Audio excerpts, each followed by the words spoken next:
Hello, hello, everybody. Welcome to the night crew. Glad you can make it back with us again.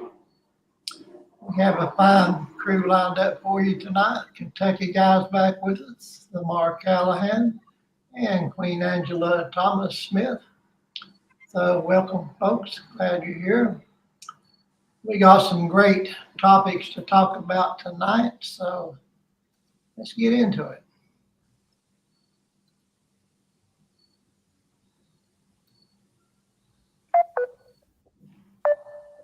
All right. The first topic is about the 2023 SAG after strike. That's the actors strike, in case you don't know. The strike is an ongoing strike action that began on July 14, 2023. The American Actors Union, Screen Actors Guild, American Federation of Television and Radio Artists went on strike over an ongoing labor dispute with the Alliance of Motion Picture and Television Producers. It has coincided with the Writers Guild of America strike that began in May and a series of broader Hollywood labor disputes. Performers say the annual pay they've come to rely on, which is based on residuals from movie and television appearances, has plummeted in the age of streaming, making it impossible for the vast majority of actors to earn a living. According to the Screen Actors Guild American Federation of Television and Radio Artists, the studio is a group that includes Apple, Amazon, Netflix, NBC Universal, Sony, and Paramount. The parent company, CBS News, have refused to negotiate pay raises for performers and the sharing of streaming revenue. Most of my members don't even meet the threshold to get health insurance, which is $26,000 a year. And in most jobs, that would be considered a part-time job. SAG AFTRA President Fran Drescher told CBS Mornings. The average salary in the USA per month or year varies widely across industries, jobs, age, experience, and education, and geographical locations. According to the latest figures by the Bureau of Labor and Statistics, the average salary in the USA per month is $6,228 or $74,738 per year. And that right there really surprised me because, we normally think about actors making a lot of money, and some of them do. There's a few of them that make millions of dollars every time they make a movie or TV show. But by and large, according to this, most of them make less than $26,000 a year. So I can understand why they feel like they need to do something about it.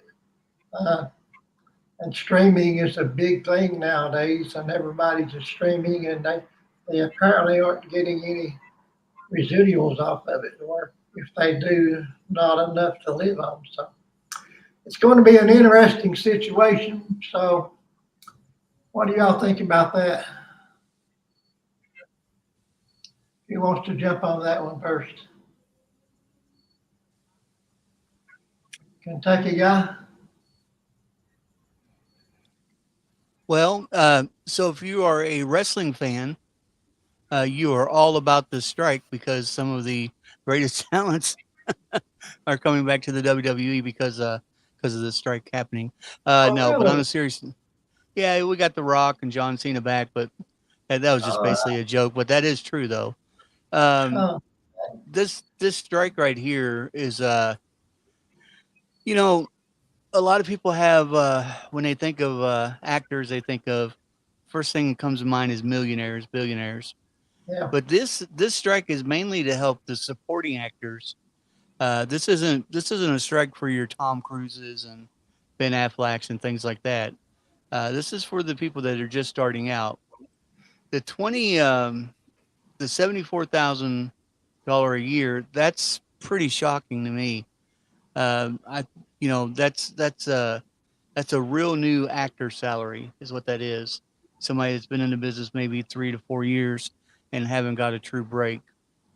But as far as I mean, the studios, they make millions and millions of dollars off each film.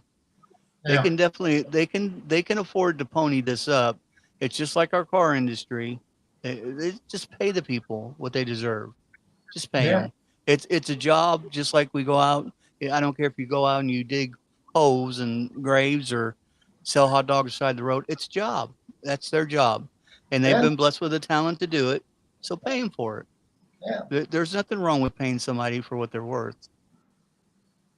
And I'm sure it's a lot harder than what it looks like, to memorize all those scripts and practice them continuously and take on a character and make it livable and,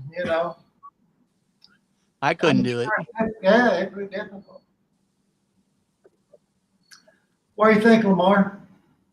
But not only that, they're having to be. Can you hear me? Yeah, we hear you. Go ahead, Angela. Okay, Go ahead. so not only that, they're having to compete with a lot of these individuals that are doing independent movies, all the low budget movies, your Tubus, your Netflix, and just different things. Where it's not a lot of people are going into the movie theater and sitting down, so it's really getting hard, because everybody is making movies now, and not to mention the safety hazards that a lot of them endure when they're on these different sets and doing these different movies. They don't talk about the amount of danger that these people go through and the amount of lives that have been lost on different sets. So it's a lot. It really is. It's a lot. Yeah.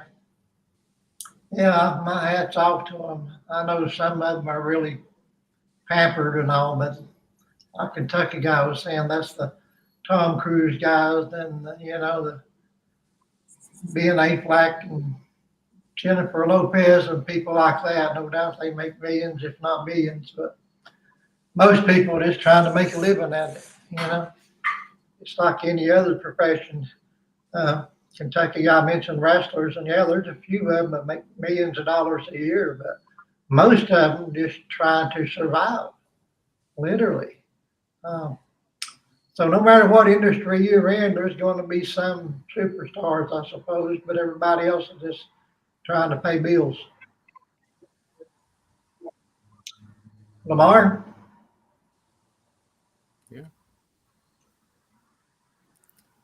Well, um, you know, when you think about what you wanted to be when you grow up, for me, I wanted to be an actor. And 2 weeks out of high school, I moved back down to Southern California, and I became an actor. And it's a tough business. It's a tough business. Um, but one of the things that isn't being talked about um, in this article is AI. And that's one of the things that a lot of industries are facing, not just screen actors, and that is AI. The writers started off with this question because the writers, write the scripts. And if you're going to go ahead and just say, I want a computer to write the script, and you have a lot of movies that are computer generated, that cuts out the writer in that particular movie and in future movies. So that's where the writers started the walkout, and then you have actors literally their faces are being used by a computer generated screen. So that's when the actors started, coming up. So as far as with New York or the theater, you can't, you can't computer generate them because it's a live show. But as far as what you see in Hollywood and commercials, AI is what Hollywood is looking at doing.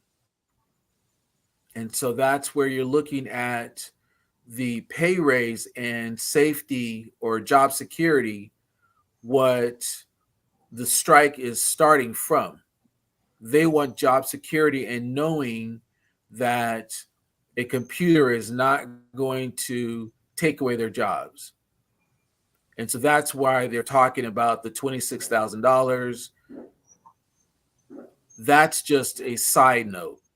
They want to know that a computer is not going to take away their job.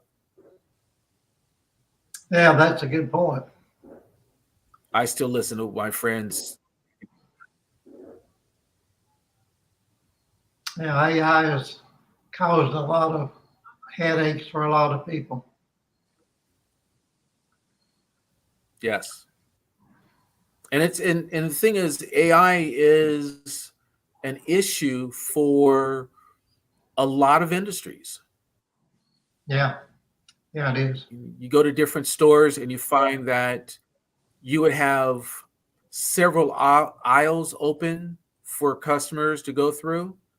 And now you find a lot of those aisles are closed, or you find that a good number of aisles are open for self checkouts.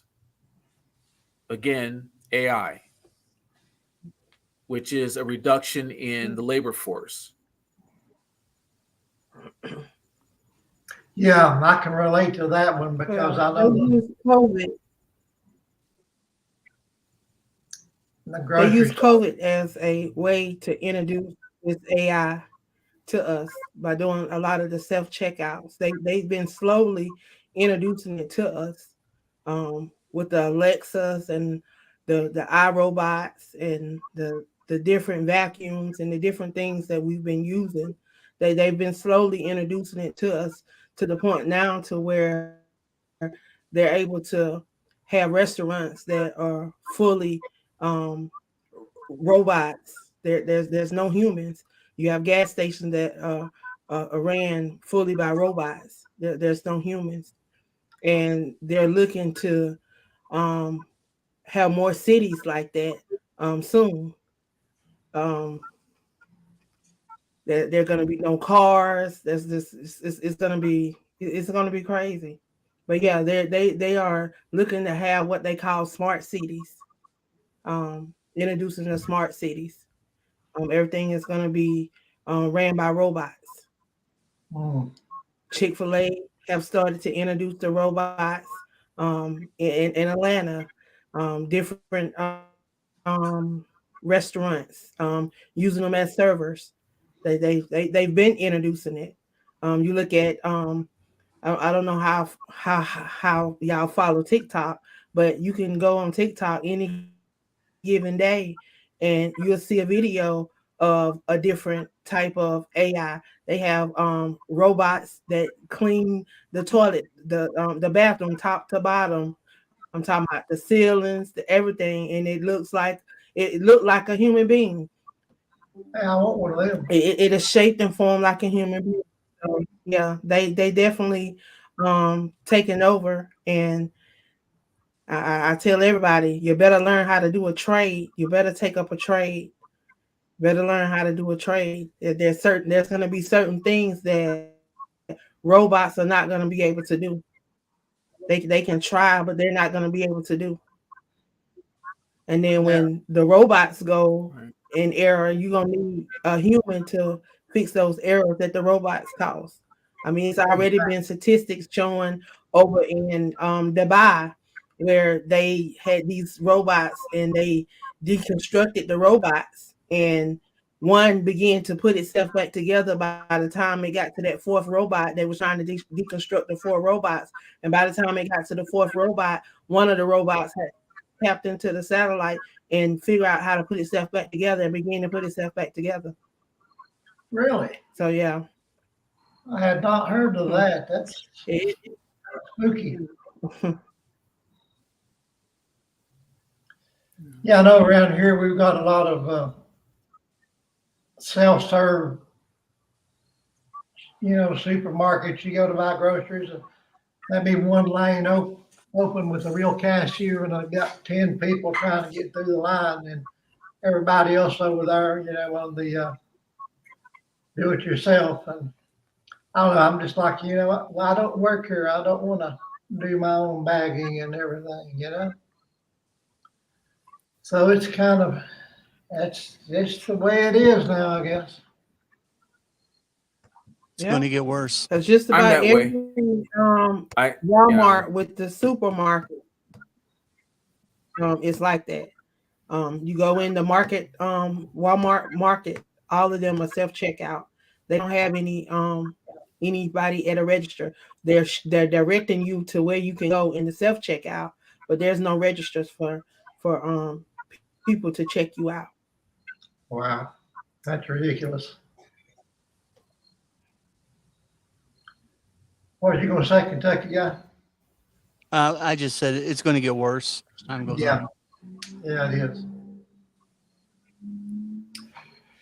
Anything else on that before we move on? You know what's interesting? I was just going to say, Steve, is that another area that AI is being introduced is education.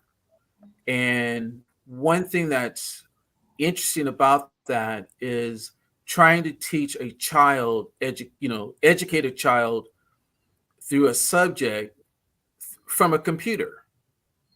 And in doing so, it doesn't have compassion. It doesn't have the characteristics to understand what a child is going through in the emotions. It's a simple robot. Yeah. And that, depending on what level of the child is, it's going to scare the child. And it makes it harder for the child to learn. And I know of different school districts that are very hard on the teachers. So if they're hard on the human teachers, what are they going to do for the actual, AIs? Yeah. We need to It's have going to be we need to have teachers in the classroom. But then I again, saw something. we something go to on- virtual teachers. Go ahead. I thought you was done. Go ahead. Oh, I was just saying, then we go to virtual teachers, and that's where I step in. Now,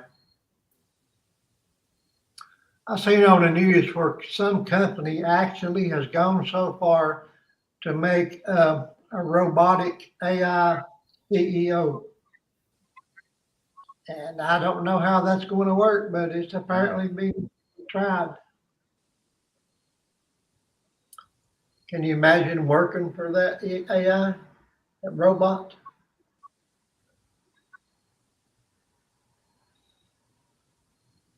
All right, let's go to the next one.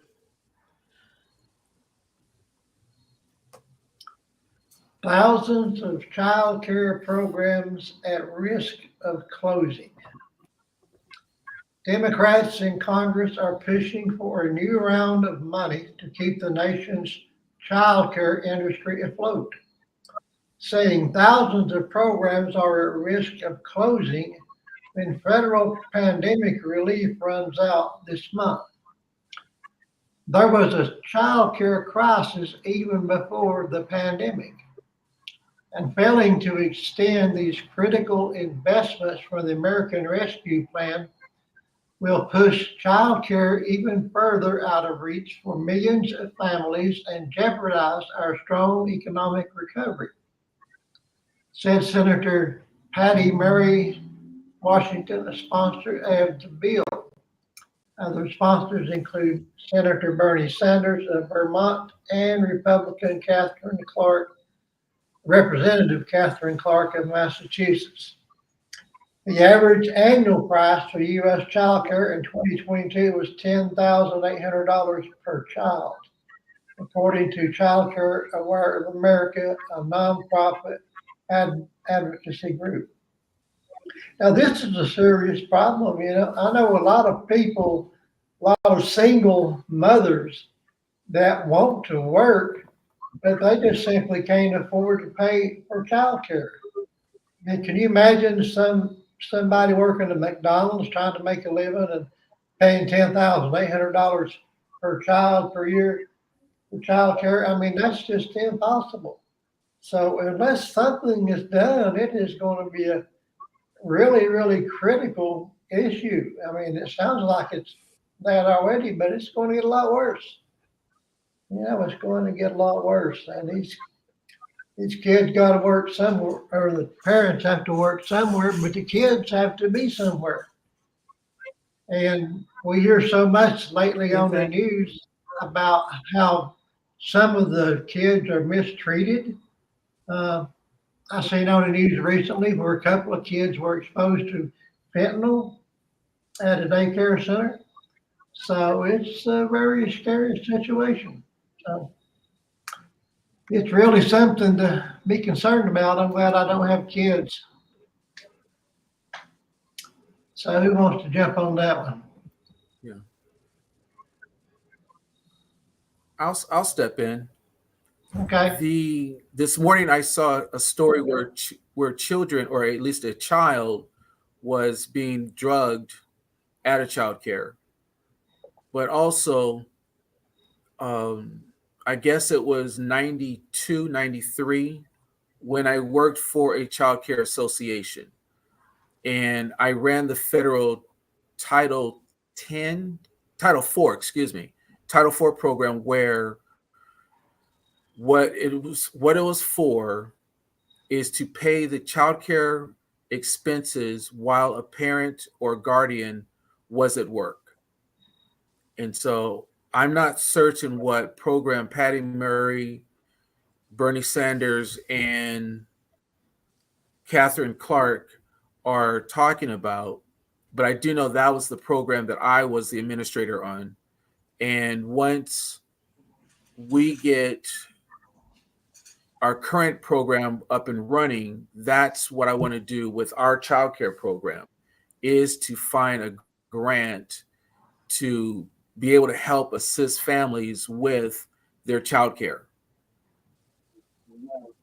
because childcare expenses are a large budget for a lot of different families.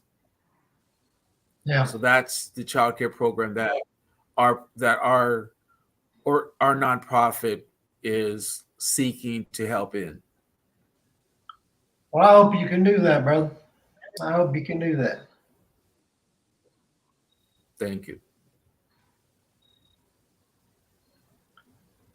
Angela?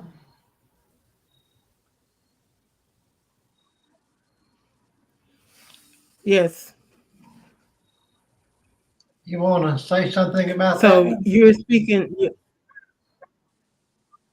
Yes, I can. I guess that would be the ABC program. They call it in a lot of different places, where they help with after school programming and stuff. I tell you, the cuts would be very devastating, because a lot of the parents in the at-risk communities look for these after school programming to help take care of their kids until they get home, because a lot of us grew up as latchkey kids.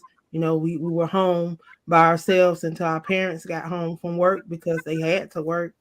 But now a lot of the I noticed a lot of the housing communities, whether it's the projects or just regular housing communities, they have after school programs to help to cover until the parents get home.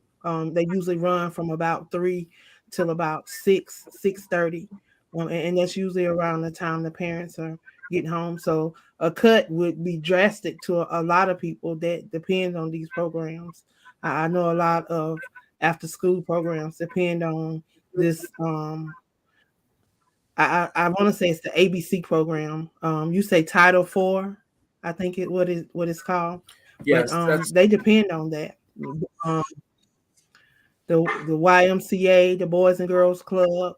They're able to do their extra programming, after school programming, with those subsidies. So yeah, that would be drastic for a lot of people because you think about the cost of living is going up, but they're not giving pay raises. They're definitely not Yeah. going up on the cost of your pay, but everything else is going up. Your light bill going up, your gas bill, even your gas for your vehicles. So every little bit helps. So them cutting it out is going to be drastic for a lot of families. Yeah. Yeah, it is. It's really sad. Kentucky guy? Well, if we're all honest, our child care in the United States is broken, has been for a long time. Yeah. And this holding back any kind of funding from any type of program when it has to do with our most precious commodity, which is our children. They are the future. I can't get behind. I don't understand what the holdup is. I don't understand if this is part of the debt ceiling that they're trying to raise. If that's why they're talking about this program, whatever the name of it is, not getting the proper funding that it needs. It's odd to me that there would even be a question about this. This is a Yeah. this is a no-brainer. This is our kids we're talking about. Thankfully, I've got mine. She's in college, and I've been blessed. I've worked hard all my life. But I have a lot of friends, know a lot of people, and especially the last few years, people are struggling. And the last thing they Yeah. need, is to worry about their children going hungry or not getting the proper medical care that they need or what have you. So, yeah, I don't get this. I don't understand what the holdup is. Pass that. If you can't pass anything else, pass that. Get the funding out to the proper programs that are going to help our children. Exactly. Instead of sending billions and billions of dollars over to Ukraine every time they say they want something. I wasn't going to mention that tonight, but yeah. Yeah, it's kind of the elephant in the room, you know.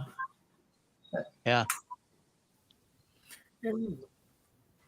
But we give a lot of money to the American oil industry as well.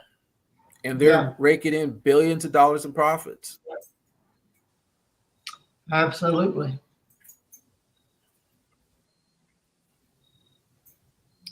Anything else on that one?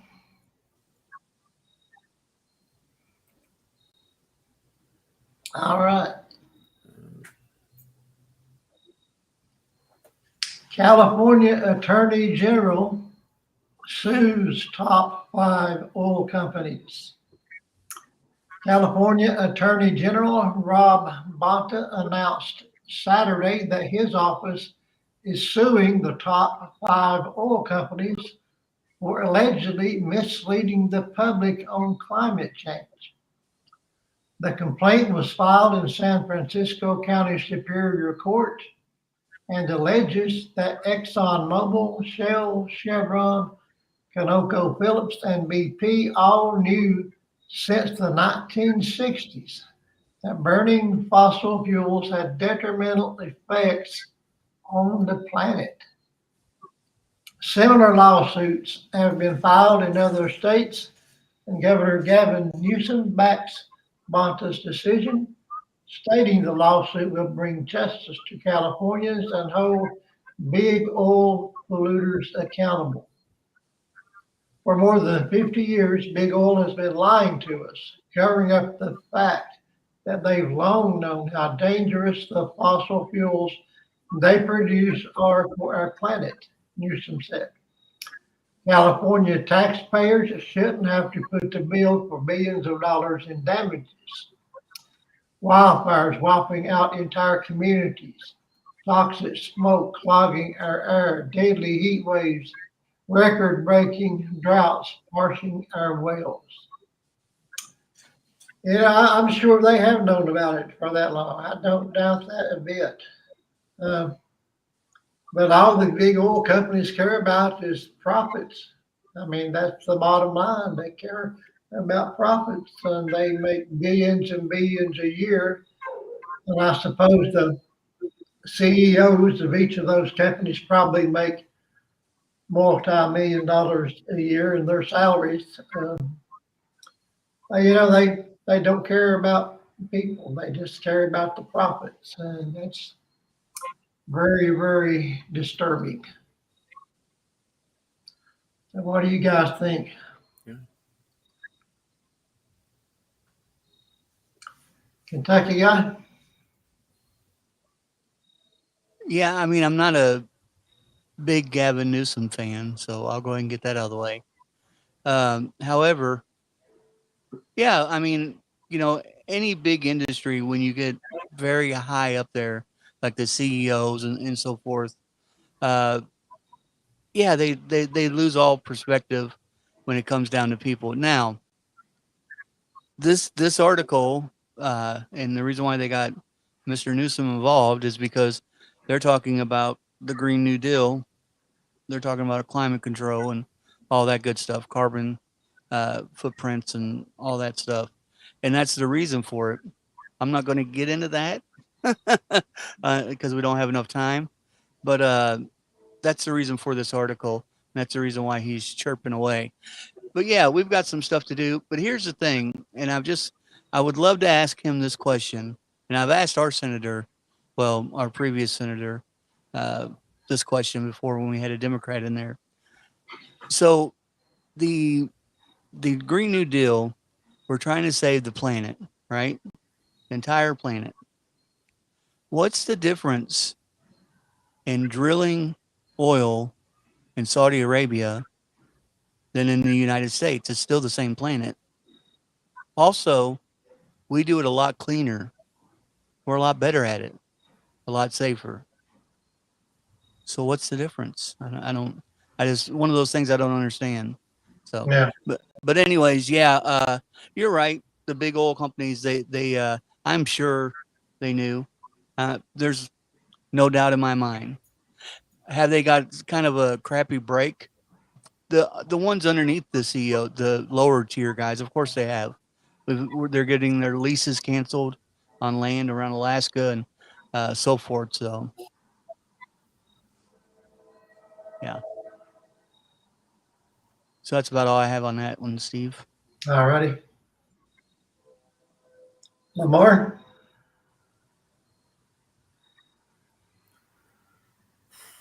I think Kentucky guy brought up some good points. I support Gavin Newsom, but then that's my home state.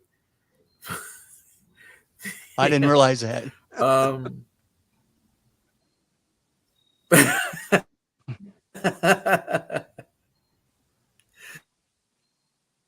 No, but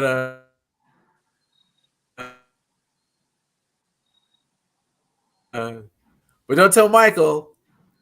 But anyway, Doom.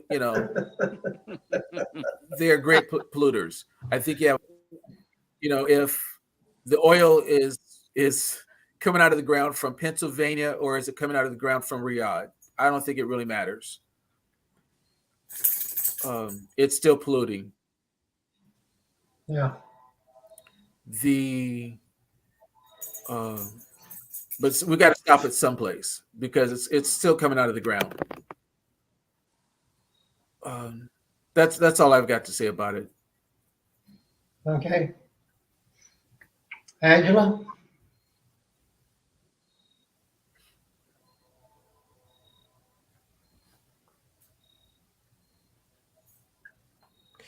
Yeah, I agree with everything that's been said. But I like they know that this has been going on for forever. Like they knew the hazards. So yeah, they just need to make sure that the people are taken care of and that it's rectified. Like they knew what was going on. They make enough money to and profit to make sure that the people around the area that is being affected is taken care of. That I'm sure they got a lot of insurance and a lot of different other stuff. So it's just time for these big companies to be held accountable for the destruction that they're causing on this environment. You know, we get one chance at this environment, and it's so much is happening with global warming it's just ridiculous. So somebody need to be held accountable. And if this is the way to start making these big companies to be held accountable, then I'm with it. Yeah. And that's all I really have to say. Okay. Thank you. Yeah, I wish him luck. I hope he can sue him for $10 billion or more. But I'm sure they can afford the best lawyers, you know. Okay, the next one. Biden's national security advisor secretly meets China's foreign minister. President Joe Biden's national security advisor, Jake Sullivan, secretly met in Europe this weekend with Chinese Foreign Minister Wang Yi, according to two U.S. officials. A significant step in U.S. efforts to repair deeply strained relations with China. Their talks could lay the groundwork for a much anticipated meeting between Biden and Chinese President Xi Jinping this fall, aimed at easing tensions between the world's two largest economies in the wake of the surveillance balloon saga and China's support for Russia's war in Ukraine.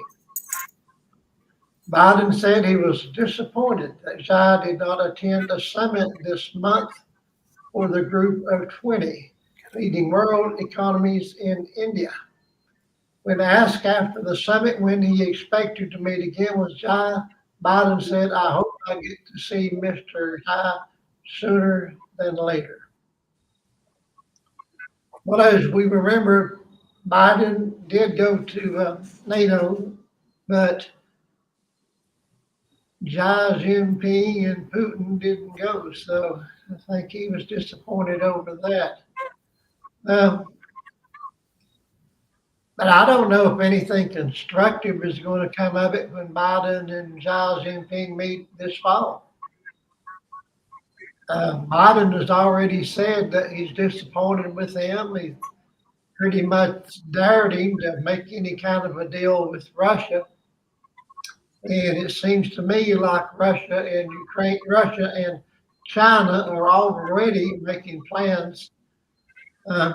As we know, Jinping just left Russia a few days ago, where he was there for several days touring the different military bases, checking out the rockets, the missiles, and everything there, you know, the military things. And he said he was very impressed. So, and he also said he was totally committed to Putin. And I think Putin said he was totally committed to helping China. So there's something else that we need to be concerned about. And then there's North Korea right there with them. And, you know, it's get really, really messy. So what do you think, folks? Can we hope to be friends with China anytime soon? So I've got a quick question. Why why is it in secret? Why they meet in secret? Doesn't make, you know. I don't know. And it evidently ain't much of a secret since we're talking about it, right? Right. And but the way they wrote the article, that kind of makes me feel a little bit uneasy, you know. Yeah. Like they're trying to hide something. Yeah, it just I don't know the situation well enough with China, But man, oh man, the same thing with North Korea visiting Russia the other day. We've got to be careful, or people think that it's way off and it may never happen, but really a lot of people need to still wake up. We're very, very close, or very, very possible to a World War III, at least a cold World War III. Yeah. I mean, we're right there, man. And we don't show the strength and leadership right now like we should, with something like that hanging over our heads. So, and I'm just waiting any day now for China to hit Taiwan. I just feel it. It's going to happen, and that's bad. And, a lot of people already say we're in World War III, and I don't argue that point. I mean, it seems like it to me. There's so many countries involved in it already. And every day we hear more and more countries pledging their allegiance to fight with Ukraine. And so Putin has every reason in the world to side with China and North Korea if he can. I guess that just makes perfect sense for him. Yeah, let me, if you don't mind, let me clarify something real quick. I said, we're in a war right now. It's an information war. It's not being done with guns or tanks or anything. But I'm talking about an actual physical war like they're having over in Ukraine. If we keep going down this road, we're going to end up there. Yeah, I agree. So what you think, Angela?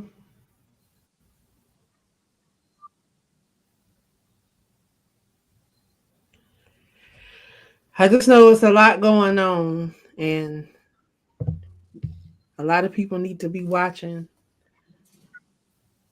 A lot of us just going on with our day to day and not paying attention. But it's a lot going on behind these closed doors and trying to be done in secret. But we see it's not being done in secret because it's getting leaked. But of course, they share what they want us to know. They probably been meeting, but nevertheless, we got to stay on it. Yeah, I'm sure there's a lot of secret meetings that we don't know about and probably don't want to know about. It probably would scare us to death if we did. Lamar, what do you think? I'm trying to remember the Chinese U.S. meeting in Malta that happened. I think it was last week, 2 weeks ago. Trying to remember what the meeting was about, but this secret meeting that's not so secret, I knew about it last week, so doesn't surprise me. The meeting with Putin and President Kim of North Korea, not a big deal. What I thought was a big deal, I'm trying to remember, did I see it yesterday or this morning, was President Erdogan of Turkey. It's no longer called Turkey, it's called Turkey now. He had made the statement that he feels that the East and the West, he trusts them both as far as he can throw them. So even though he's playing up the middle, he bought some equipment from Russia, and he's still an ally of NATO, but he trusts us just as well as he trusts them. So I really don't trust him, to be honest with you. Are we in World War III? Quite possibly. Like Kentucky guy said, as far as the electronic warfare, we already are there. You take what happened over the weekend with Caesar's Palace and the MGM Grand, their attacks, yet and still with people on the ground. Now, we do have troops there. They're just not our physical men and women in uniform, but there are troops there. They're just paid mercenaries. But at this point, it's just a matter of time. It's just a matter of time. And I believe Biden is to speak at the UN tomorrow. Or is it today? I don't remember. I think he speaks tomorrow. Zelensky speaks tomorrow. I'm sorry? I was thinking Biden spoke today. I might be wrong.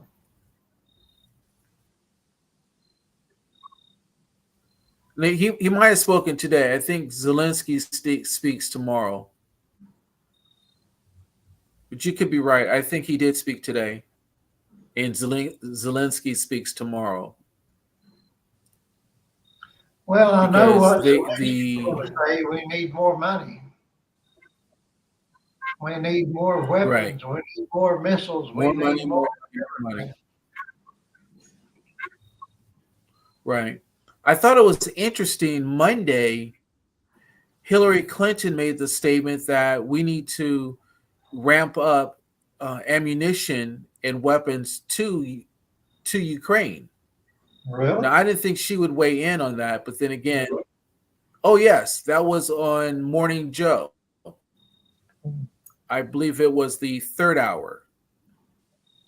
But I've also heard other quote unquote professionals, national security professionals make the same statement that we should be giving Ukraine weapons faster. But then again, we're only looking at the fighting season only for another, 6 weeks? And then it's the winter season when basically there's no fighting at all. So, Except for missiles. that's what the professionals are saying. Yeah. Well, yeah, Right. winter time is going to be approaching, very, very soon. That was her statement. Everything's going to change. Yep. Anything else on that one? No, sir. All right. Next one. Auto workers demand all-out strike while UAW conspires with Biden to sell out struggle. There's a growing opposition among rank and file workers to the limited strike policy of the United Auto Workers. Workers are calling for an industry-wide strike by all 150,000 GM, Ford, and Stellantis workers. There is widespread frustration at the facilities still working because those workers were part of the 97% of the members who voted to strike. At the same time, this stand-up strike has handed power to management to fire anyone for any reason because there are virtually no protections under an expired contract. Every rank and file worker in these plants has a target on their back because management wants to fire the highest paid and fill the plants with temporary workers at $16 an hour. The bogus strike strategy is aimed at dividing rank and file workers, opening workers up to victimization and breaking their collective resistance. This is the plan of the auto companies, the Biden administration, the UAW apparatus, and their pseudo-left publicity agents in the Democratic Socialists of America. The rank and file workers are developing their own strategy. I've always thought this stand-up strike or limited strike, whatever they're doing now, it seems totally ridiculous to me. There's approximately 150,000 auto workers in this union, and they're only letting 13,000 strike, and the rest of them are workers. Now, to me, that's a total sellout. and it's Biden has sent some people there. I think it was today or tomorrow going to or something to help negotiate. And, the rank and file has asked for them and probably will not welcome them. But it just seems like everybody, the union is just as much, the big shots in the union are just as much to blame as the companies. And that's not a surprise. That happens very often. The union officials will make deals with the company and the company will give them big bonuses under the table and the rank and file workers get screwed again. So what do you think about that?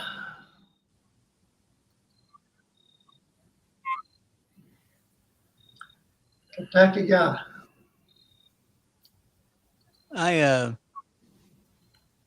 The backroom deals that you're talking about, I think that's why we're in the where we're at on this strike.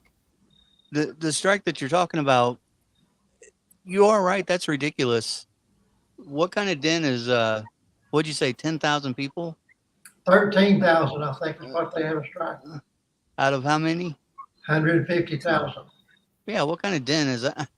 Yeah, right? That's not going to shut down 150. production. That's just it's almost like they're wasting their time. It's almost like a slap in the face. Yeah, I agree. And I'm not an auto worker, and I don't claim to have any family that's auto worker, but it ticks me off because I know these guys are busting their butt every day, and now you've got your fellow employees. I wonder what that's like, where they're having to walk across that picket line if they're still working. So that was always in a union a big no. So of course everything's changed since Yeah. I was in my lifetime. So but yeah, I just I said it the show before this one, just pay them what you owe them, just pay them, and let's move on. If not, it's already to the point there you can't afford a new car. You're really not going to be able to buy a car if this keeps on for much longer. Yeah. If more people strike. I thought more were on strike than that, so they're not really hurting production right now. That reminds me of the company I used to work for. If you remember Singular Wireless, I think they sold out to Sprint. And you know how them companies change names. But anyway, we had a contract. We had a union, but the contract that the union agreed to had a no strike clause in the contract. Now that is absolutely stupid. What they thought they could do with something like that was beyond me. And naturally, we never got anywhere with them. I mean, can you imagine a no strike clause in a contract? I mean, that's a joke. Yeah, their union leader, he needed to be fired. Yeah. Wow. Yeah. What do you think, Lamar? I think that union leader got paid off. Yeah, absolutely. But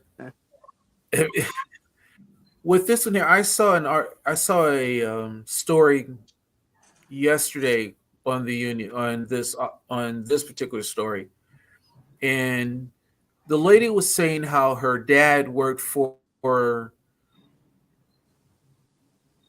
I think it was GM, and she was saying how he was able to raise a family of six on his salary, and she's not able to raise a family of 3 on hers.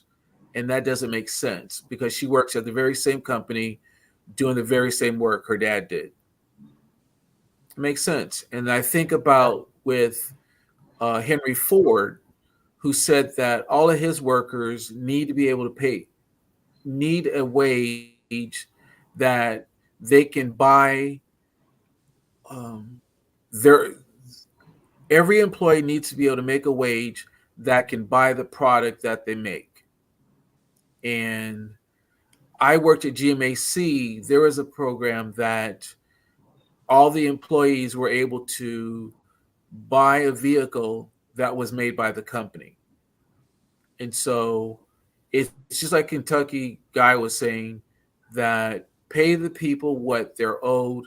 I know that one of the stipulations in this negotiation was to give the people a 40% raise. I believe this was with this over union, 4 because years. there's so many different people striking. Okay, for 4 years. You know, that's a huge raise. But the thing is, with the, you know, who's going to come in and negotiate for the two sides? National Transportation Association was that. I'm trying to think who the Secretary of Transportation is. It might have been. I don't forget who. I don't remember who they were.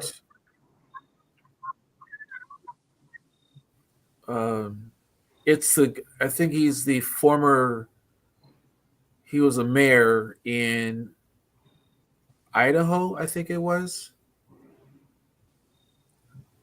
He was a mayor, but irregardless,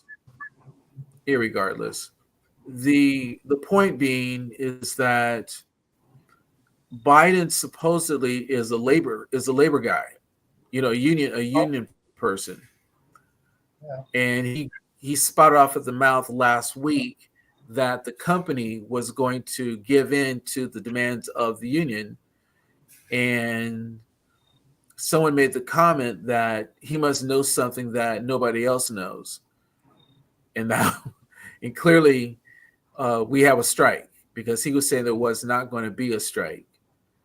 So maybe that's the weakness that everybody keeps talking about Joe Biden.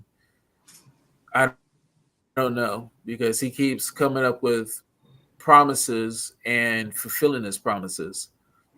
But I just hope that this particular strike is over quickly, because there's a lot of jobs on the line, and we all need these jobs to be fulfilled and going forward to keep inflation down. And that's all I have. Hey, were you talking about Mayor Pete? Gubichev or whatever? Yes. Okay. Yeah, Mayor Pete. Yes, I think his name Buttigieg. last name starts with. Yeah, it starts with a B. Yeah. Yep. Yes, Buttigieg, something like that. Yeah. That's it. Mm-hmm. Angela, what do you think about it?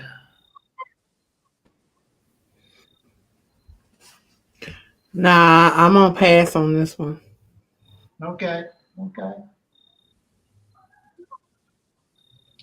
All righty. Anything else on that one, anybody? Before we move on. Okay, the next one. Very interesting story. Officials find debris from F-35 fighter jet that crashed in South Carolina after a pilot ejected. That was in your backyard, Angela. The crash site for a stealth fighter jet that went missing during the weekend after its pilot ejected was located Monday in rural South Carolina after the military asked the public for help finding an aircraft built to elude detection. It's the third event documented as a Class A mishap over the past 6 weeks, according to a Marine Corps announcement. Such incidents occur when damages reach $2.5 million or more. The Department of Defense aircraft is destroyed, or someone dies or is permanently disabled. This particular jet was valued at $80 million. The announcement gave no details on the two previous incidents, but in August, 3 U.S. Marines were killed in the crash of a V-22B Osprey tiltrotor aircraft during a training exercise in Australia. And the Marine Corps pilot was killed when his combat jet crashed near a San Diego base during a training flight. Can you imagine the kind of chewing out this guy got for ejecting out of an $80 million jet fighter? He better have a good reason. And it sounds like the Marines have a serious issue with their aircraft. Maybe they're not checking them out as good as they should. I don't know. It doesn't seem right that we've had 3 incidents in a very short period of time. Anybody else agree with that?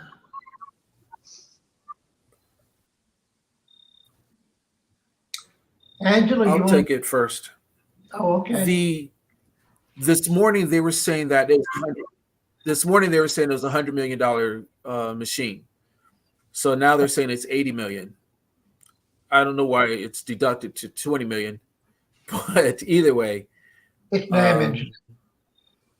From earlier reports, it was. Excuse me. Go ahead. I just said it's damaged now. Yeah, it's disintegrated. But the pilot earlier said that after takeoff, there was a problem with the mechanics. And that's why he jumped out.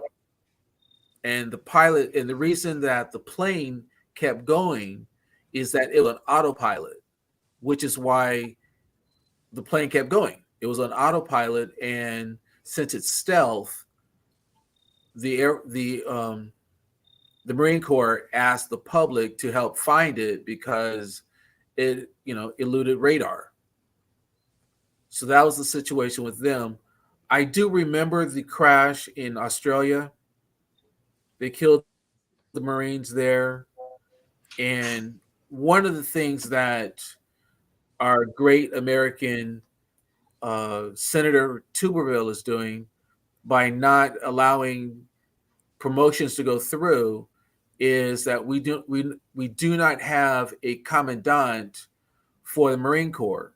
We have an acting commandant, and if we had a commandant, an investigation would actually be in place or would be in the process. But since we have an acting, he really doesn't have the authority to set up a commission for it. That's what was brought out this morning by the former NATO general. Oh man, I always forget his name. But that was said this morning. But yes, it was $100 million plane, and the pilot said it was mechanical, and so he jumped out, and it was on autopilot when he had jumped out. And that's Well, all I it know. probably kept going until it ran out of fuel then, right? I would think. Yes. But that's the reason why it kept going, as opposed to when he jumped out, it didn't just fall out of the sky. Yeah. It was on autopilot. Well, I'm glad they finally found it. At least they can start trying to figure it out now. Of course, it normally takes years for them to have an official report on Yes. why a plane crashes. Right. Angela The other said you're blessing in about South it is that Carolina. it did not crash in a public area. Yeah. Have you heard about this, Angela, since it's in South Carolina? And I have not. And that's about an hour. It's about an hour and a half from me. I'm right here in Myrtle Beach, so it's about an hour and a half from me. But I've not heard about that. But I have a friend that lives in Charleston, so I'm gonna be on the phone with her when I get off. Because I haven't heard about that. I'm glad it landed in a place that where it didn't crash into somebody's house or a big factory or something like that with a lot of people in it. So that's a good thing. Kentucky guy, what do you think? Well, I have to be honest. I think you two like hit the nail on the head. I think you guys have, when it comes to this story, has covered it pretty much in pretty good detail. Just echo what you guys have been saying. It's yeah, I really don't have anything to add, believe it or not. Okay. That is interesting that one channel said it was 100 million and another one said it's 80 million, which that doesn't surprise me. It's hard to find two different channels that agree on details. All righty, let's check out the next one here. The last story. Too bad Kim is not here. I found a Canadian story. Trudeau says India likely behind murder of Canadian Sikh leader. The Canadian government says it has evidence that agents of the Indian government may have been responsible for the assassination of a Sikh leader on Canadian soil this summer. The allegations were revealed publicly by Prime Minister Justin Trudeau in the House of Commons on Monday afternoon.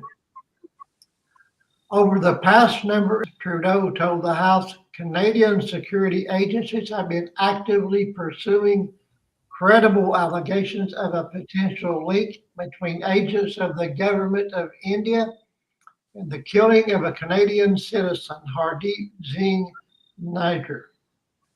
India's alleged role in the murder has created a major diplomatic crisis between Ottawa and New Delhi and may have knock-on effects for India's broader relations, further complicating things in the Indo-Pacific. And I read some other things on this today, and it seems like this could really be a major deal between Canada and India. I think India has said they had absolutely nothing to do with it, but Trudeau seems to be convinced that they are behind it. And there is a lot of Sikhs in Canada, a lot of, I forget the percentage, but there's a great deal of Sikhs in Canada. So it's going to be interesting to keep an eye on that and see what happens. There's 770,000 of them Wow. in Canada. And what's the population? Yeah, so I was kind of looking at this story, and there's a whole lot more to this than what the article reads. And the reason why is because you've got to go back. Let's see. I had some dates here. Yeah, you got to go back to June 23rd, 1985. The gentleman that was assassinated, he was convicted as the plotter and was responsible for the deaths of 329 people aboard Air India Flight 182. That was in June of 1985. And he fled to Canada. And he begged for asylum. When it was turned down, the lady that he was living with for 11 days, after 11 days, he got married and therefore became a Canadian citizen. Uh-huh. So ever since that day, India their government has said, they've claimed that that Canada, is harboring a fugitive because he was actually convicted on that and he fled the country. And they were wondering, there's been a question there for several years if their Indian diplomats could safely visit the country on official business. So there's a lot more there. This has been boiling for some time. Now, the words that Trudeau, and I mean, that guy, he wants to be so much like Castro. It's not even funny. The language he's using is pretty tough, and Yeah. I don't think I don't think that it's going to sit well. You see, this guy was actually labeled a. Okay, so he also was accused of conspiring to kill a Hindu priest, and therefore in 2016 he was labeled a terrorist. So there's a lot more to this guy that was assassinated than just a Canadian citizen. A lot more. It sounds like maybe they did have something to do with the killing. It sounds like they had reason to. Yeah, I wouldn't doubt it. I think it's going to come out if they did. I don't understand why Trudeau isn't elaborating more on what was said at the G20 summit. He kind of just left that hanging there. So there's so much more to this story, I think, that's going to come out. Yeah. You think maybe they'll bring it up at the United Nations thing this week? I don't know. To be honest with you, there's a whole lot of countries representatives that are not going to be there. So Yeah. they may. Who knows? Yeah. Angela, what do you think about this one?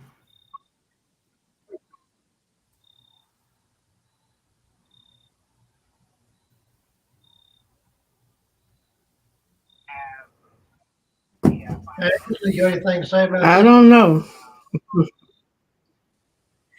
Yeah, I don't know very much about this one, so I'm gonna Okay. pass. Lamar? I really wish Kim was here. Me She too. could definitely give us the temperature and the flavor of the people on this story. I think it's more of an internal story, much the same as when the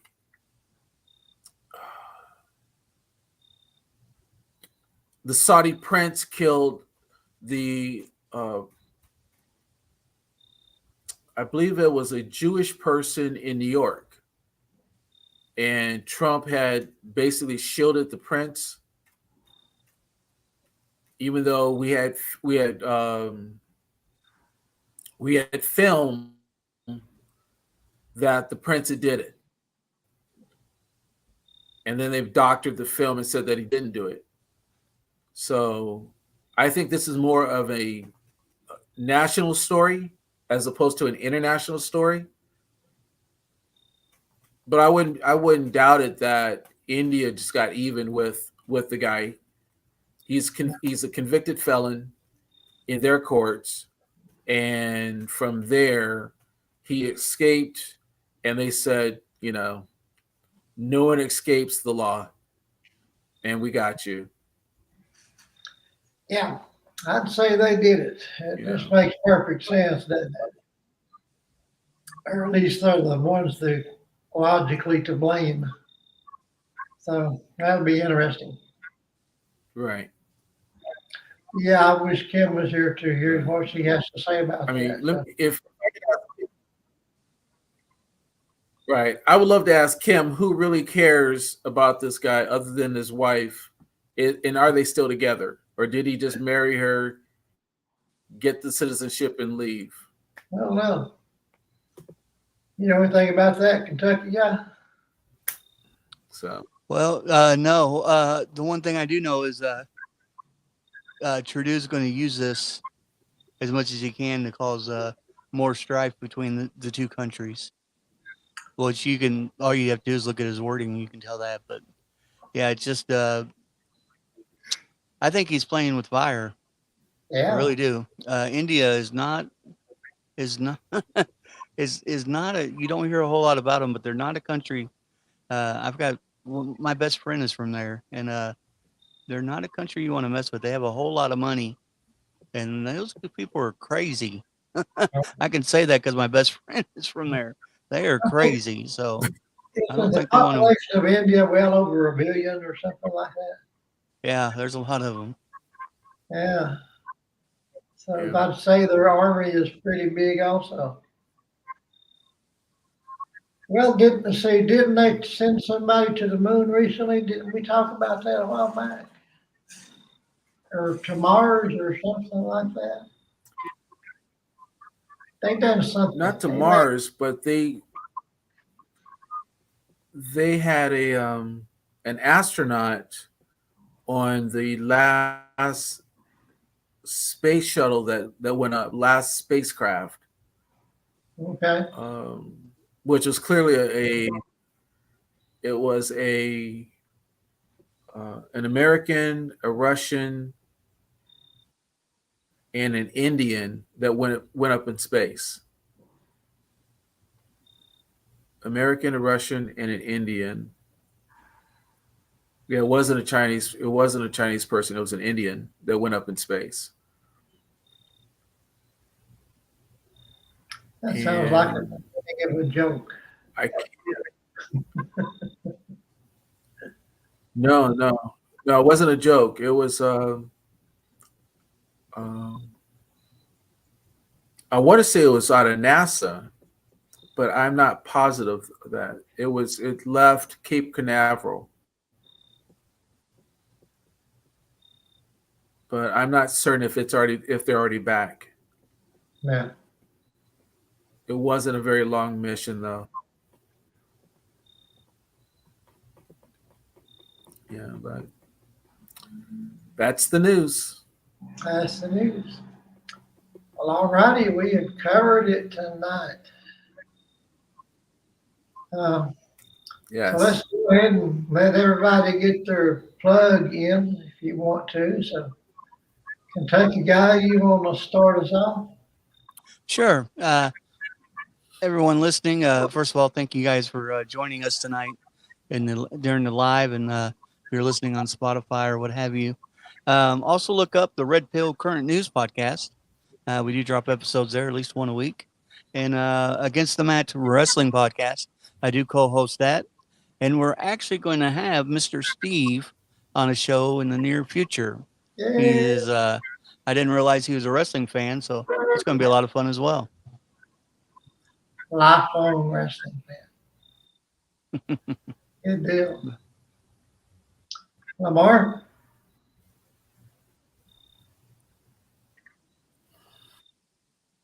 Well, thank you for having me this evening and the times I've been here. I am Lamar Callahan. I am the founder of the nonprofit tutorsforyou.org. We do online tutoring for $5 an hour. We provide a service to help children and families get the education they need at a price that they can afford worldwide.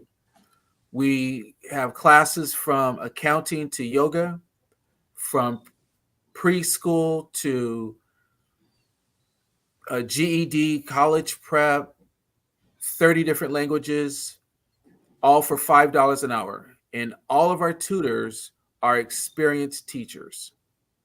Thank you for having me this evening. Thank you for being here. It sounds like a great organization also. Angela? Thank you. Yes. Again, thank you guys for having me back again. I truly have enjoyed it. Again, I am learning so much and just like being a part of this platform. I am a fellow podcaster. I have a little small network called the Crew Podcast. I have about 7 hosts over there. We normally air at 8 p.m. Eastern Standard Time. No longer than about 30, 45 minutes. So, and we normally air every day. So we have someone on every day sharing something from their passion, their perspective. Our motto is we are the change that we desire to see in this world. So we have to be the change that we want to see.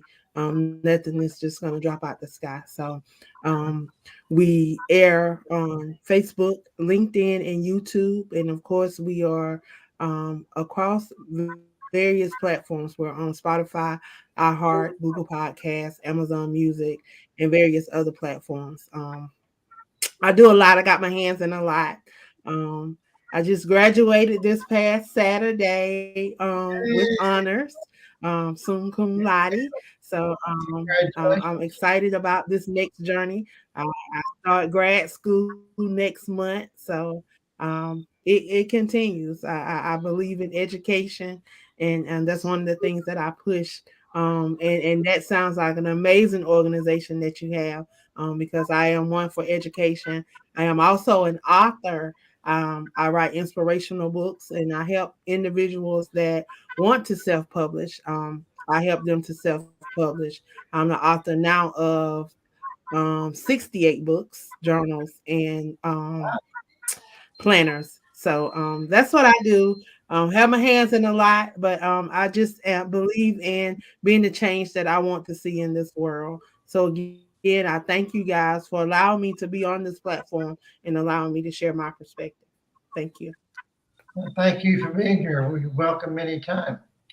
I also want to tell you, Angela, about another podcast that I have. It's called Friday Night Conversations. That's each Friday night. And it's one-on-one where I talk with people, interesting people about interesting topics. Lamar has been on and going to have Kentucky Guy on soon. And if you are willing and you want to, I'll have you on some Friday. You can tell us all about all the things you're into. Well, Sure, definitely. I love sharing. okay. Well, all righty. Thank you, everybody, for tuning in to the Night Crew tonight. We hope you entertained you and maybe talk to you a little bit or something like that. Anyway, thanks everybody on panel. We appreciate you. Kentucky Guy, Angela, Lamar. Always glad to have you here, and we couldn't do without you. So, Thanks for having me. absolutely. Good night, everybody, and Thank you for having me. and join us again Thursday for another exciting journey on the Night Crew. Good night. Good night.